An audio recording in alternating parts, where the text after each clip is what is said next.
What's up, everybody? So last month of my fundraiser here, I'll show you guys how quick and easy this is. You tap the link, hit $5 and donate with debit or credit card. You don't have to sign up for anything. I'm going to cover while I enter my information. I'm doing this in real time. If you have autofill set up on your phone, then you're already done, but mine turned off. I can't figure out how to turn it back on, so I'm manually entering everything. So I'd like to say a big heartfelt thank you to everyone who has donated. You guys have made all the difference in the world, and I'm able to keep doing this. I kind of flow wherever the information guides are leading me. And at times it's pouring, and then at other times it's hard to get the juices flowing. So I'm always trying to come up with the most interesting content I can. Sometimes it's back-to-back bangers, and sometimes I feel like I'm letting you guys down, but they can't all be home runs. I've been trying to figure out how to handle shout-outs. I feel like if I shout out somebody, I should shout out everybody, but then it would be a whole video of nothing but shout-outs. So I think I'm just going to start doing a handful each video, and eventually I'll get everybody. And right here, donate now button, all finished. So it takes 1 minute, 12 seconds, and it makes all the difference in the world on my end. Thank you very much, especially you guys that just hit me up on the 15th before I even asked. That was awesome. So thank you to Robert and Maggie Seaver, Roberta Cantor, Christopher Swanson, Jordan Allen, Stephen Bennis, Cody Greyeyes, Mark Bain, Matt Palmer, and Will Cronin. If I didn't get around to you, stick around. I'll get everybody in the next 20 videos or so. There were a lot, and thank you guys very much. I'm very humbled. I hope I can do you proud here and give you something worth thinking about. So there are a few authors I've been looking into lately that basically put Britain and Ireland as the birthplace of civilized society, for lack of a better description. And I don't know if it's all that, but it is making sense that they played a much larger role in ancient history than our Greco-Roman or Jerusalem-centric worldview would make them out to be. I don't know how many archaeological sites I've shown you guys, but Britain was definitely a first world country of the Roman era. And author Connor McDari here says that Rome and Britain were in cahoots in the ancient times, a lot like everything is today. He portrays Britain higher up in the hierarchy than just some backwater like official history says. So this was written in 1923, and he makes a lot of big claims, and he doesn't explain them good enough for my liking. I mean, basically he's saying that the Church of Rome and the British rewrote all history before the British invasion, which that I can agree with. He's brought up Phoenicians and the sailing and stuff, which we'll talk about in a minute, that when I look into it, it makes a lot of sense. And then he goes off and makes a wild claim that the Irish built the pyramids. But when I get to looking into things, then there's a lot of links between the Egyptians and the Phoenicians and the Irish. So according to one source, it says in the 18th century, linguists discovered a link between Phoenician and ancient Irish Celtic. So apparently they discovered this right around the time they deciphered the language. They just learned how to read this ancient Phoenician in 1758. And we're told that Phoenician is an extinct Canaanite Semitic language originally spoken in the region surrounding the cities of Tyre and Sidon. We're looking at some of the ruins of ancient Tyre here. This is in the far east of the Mediterranean. And they say that the Phoenicians branched out, sailed over, founded Carthage, and then went on to trade out in the Atlantic as well. So I looked into Phoenician inscriptions discovered in Carthage, and I guess this was discovered in the 1960s. And this is a little bit like Jerusalem, where there's not really any inscriptions there that define anything about the ancient city, you know? I've done a deep dive on Jerusalem, and there's like 4 graffiti inscriptions in Hebrew, and that's it. So when the Carthage administration inscription comes up as the famous discovery from Carthage made in the 1960s, it makes me ask questions here. So it turns out that they have translated 3,000 words from this language. That is not very many words. Augustine of Hippo mentioned Phoenician as one of the 4 great literary languages, but most of it is lost. And well, just like all of history. Oh yeah, I saved this clip. I'm not sure what the them is that you're referring to. The manuscripts. We don't have we don't have original manuscripts for any writing from the ancient world. We don't have the, oh, right. Okay, I see what you're saying. We don't have the original Yeah, writings for Euripides, or for Plato, or for Cicero, or for Seneca, or for the book of Isaiah, or for the Gospel of Matthew. We don't have the originals for any of those. The original manuscript. If you mean by that the author sits down and he writes, Yes. So I'm Mark and I'm writing my thing and I write my thing. And Mark. We don't have that thing he wrote. Everything that we have is a copy or a rewriting. Unless it's a personal letter, a correspondence. But in terms of literary texts, they're copies. Wow. Yeah. Wow. It's a big problem. I can imagine. It's a huge problem. Yeah. Yeah, it kind of is a huge problem. Because when I'm reading McDari, it makes me wonder. We'll get back to the Phoenicians in a second. McDari writes, whatever there was of real and actual history of mankind chronicled up to the time of the destruction of the Alexandrian libraries, through the mad ambition of Rome to reduce the world to ignorance and to rule all mankind under her own church dominion, was destroyed. The other great libraries that remained were those in Ireland, which she destroyed at the time of the English invasion. At the time of the Spanish invasion of America, her priests destroyed all the literature that they could find. Any of it they spared, they altered to suit their purpose of deception. Well, that is exactly what they did in the Americas. And honestly, I've got years of random fact flashback going on here.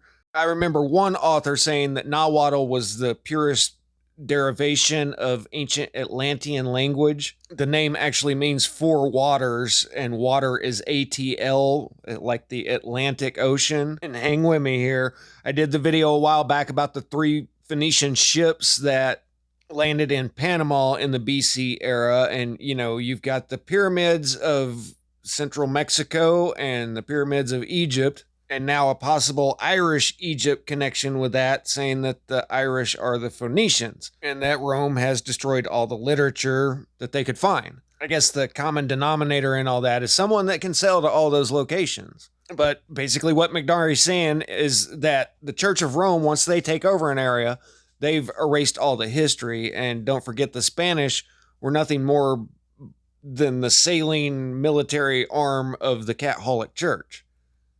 So sorry if I'm all over the place here trying to piece things together, but he says the same thing happened to the libraries of Ireland at the time of the British invasion. So that sounds about right, but I wish he would bring some receipts on this. But just so you know, another great researcher that I'm just learning about and trying to wrap my head around all this is Alan Wilson, and he says this about Britain. What the British believe, or believed, is not what the Roman Church preaches.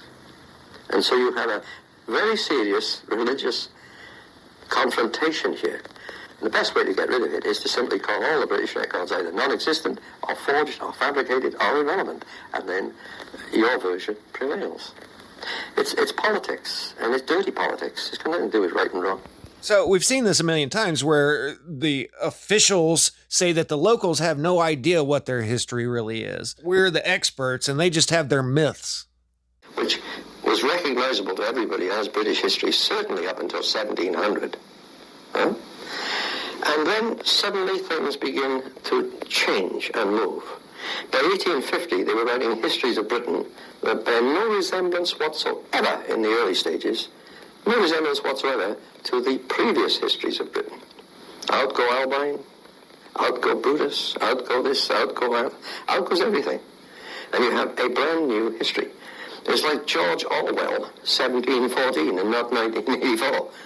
It's an Orwellian maneuver. And they are restyling, rewriting, reinventing a history for political and religious correctness. And that's what's happened. They've rewritten the histories. What they didn't want, they simply derided, abused, and abandoned. Okay, so McDari says the history of Ireland was wiped out during the British invasion, which took place allegedly between 1171 and 1542 was kind of the last big push. And then Wilson says between 1714 and 1850, they changed all of British history. And he says, out goes Albion, out goes Brutus. Well, let me explain what that is. Britain used to be named Albion, and we're talking a long time ago, pre-Bronze Age. The name Albion is from a prehistoric giant king called Albion, who made his way to the island after being banished from his homeland of Greece. He was begotten by the sea god whom the Greeks called Poseidon, the Romans Neptune. By some accounts, the giants ruled that island for thousands of years, by other accounts, hundreds of years. But then after the Trojan War, Brutus sailed up there, and his buddy Quirinius was exceptionally tough, apparently. He liked wrestling with giants, it said. But then finally they had a kind of winner-takes-all battle for control of the island, and, this is old school, so instead of everybody fighting and all kinds of people being offed, they just had champions square off. So Quirinius squared off against Gog-Magog. And I've got a whole video about this from just a month ago. And our modern biblical interpretation of this puts Gog-Magog up in Russia because it says they're from the north, but nobody looks to the northeast up towards the British Isles, where everybody knew Gog-Magog was from. Keeping in mind that all of the tin that was mined for the Bronze Age Mediterranean came from the British Isles. So Quirinius defeats Gog-Magog, throws him off of a big cliff, and it's known as Gog-Magog's Leap or Langagog. And according to all the researchers outside of the Church of Rome, this is the actual history of ancient Britain. The education system was controlled by London. London in 1846 replaced every Welsh-speaking schoolteacher in Wales with an Englishman who couldn't speak Welsh. They did. They imported them by the hundred. They sacked every Welsh schoolteacher. So you had a monoglot population speaking Welsh, with about 10% of them being bilingual, speaking English. So does that sound familiar? Like the J-suits coming in and taking over education everywhere in the world? Okay, so now back to the Phoenicians. Phoenician was supposed to be one of the great literary languages of the ancient world, but we only have about 3,000 words translated. And it sounds like most of this is from the North African dialect, the Carthage area. And according to McDari, Carthage was a colony of Ireland. I can't prove or disprove that. That's why I wish McDari would give a little more information on where he's getting this from. But I can see how that works. Our whole Bible-centric worldview comes from the Church of Rome, and they tell us that basically all languages come from some Semitic dialect. They invented everything, ships, language, all this. And then you throw in the fact that Egypt and Egyptian civilization basically started out at the height of civilization and then degressed from there. They didn't progress up to the splendor of ancient Egypt, just right off the bat there at the height of society, which really suggests that they came there from somewhere else and settled. And then there's the legends that this was the remnants of the ancient Atlantis civilization, with the same thing being said about the pyramid builders of Central America. So it very well could be that the Phoenician language came from somewhere else, and then they're just accrediting it to the locals.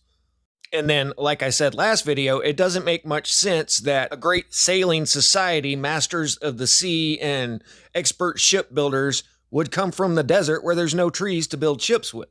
Now, who was supposed to be good sailors back in ancient times? The Irish. And it makes sense. I mean, you got to get out there somehow. So it would make sense that they know the difference between a mast and a bow. And, none of this means that only one group of people knew how to sail, but to me, it would make them much more likely candidates to be the Phoenicians or even the Sea Peoples than somebody from the Levant region in protected waters with no trees. And apparently that little bit of info I showed earlier from that video I did with the grave up in the high mountains of Panama, and it's got records of Phoenician ships crossing the ocean. Well, here's some more info saying that they knew all about the Americas back in the BC days. Of Carthage's secret Atlantic land. So they learned about it, they just couldn't go see it. One is a fairly respected source, Aristotle.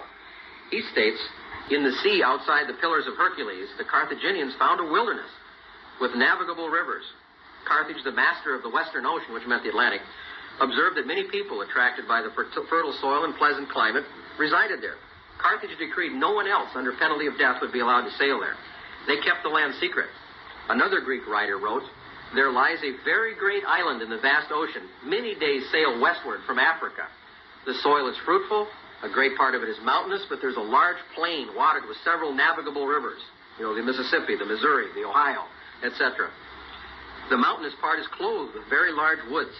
Well, obviously, this is North America. And the Greek histories also record that the Carthaginians sent fleets with tens of thousands of settlers out through the Pillars of Hercules. They assumed they were going to colonies in Africa or Europe, but frankly, there isn't a population base there to indicate that that is where they went. And now, through the work of Barry Fell and the Epigraphic Society, we know a lot of those colonists came to our side of the Atlantic. Carthaginian coins, writings, and artifacts have been found in Colorado, New York, Alabama, Georgia, Connecticut, Nevada, and other places. But why are these facts not in textbooks? Well, obviously it's being suppressed. But the fact is, the Phoenicians and Carthaginians sailed the oceans for centuries. They knew the world was round about a millennium before the Greeks learned it. So we have this myth that the Greeks were the founders of all civilization, when in fact, the Phoenicians and Carthaginians would be just absolutely amazed if they could be resurrected now and see that their ancient propaganda was being taught as facts, because the Greeks got this world is flat notion from a disinformation campaign from the Phoenicians and Carthaginians. They knew the wealth that was out on the other side of the Atlantic and other places. They wanted to scare everybody else away. So they invented those maps you see in the ancient world where it shows these monstrous sea creatures that would just gobble ships, you know. So the Carthaginians invented that to scare their enemies off the ocean so they could have a monopoly. And they understood latitude and longitude. They knew how. So, you know, I think the Spanish did the exact same thing when they first came over to America. It's been a while since I talked about the amazing exploits of Hernan Cortez and all those guys, but they might have overstated how many people there were and how powerful they were over in the Americas to keep people out. Okay, so I'm going to have to wrap this up in between throttle breaks. My neighbor is weed eating right outside my window. But like I said, I'm not quite sure what to make of all of this just yet, but there's enough information in there to pique my curiosity. So I hope you guys enjoyed it, if you can hear me over this, and I'll catch you on the next one. Static out.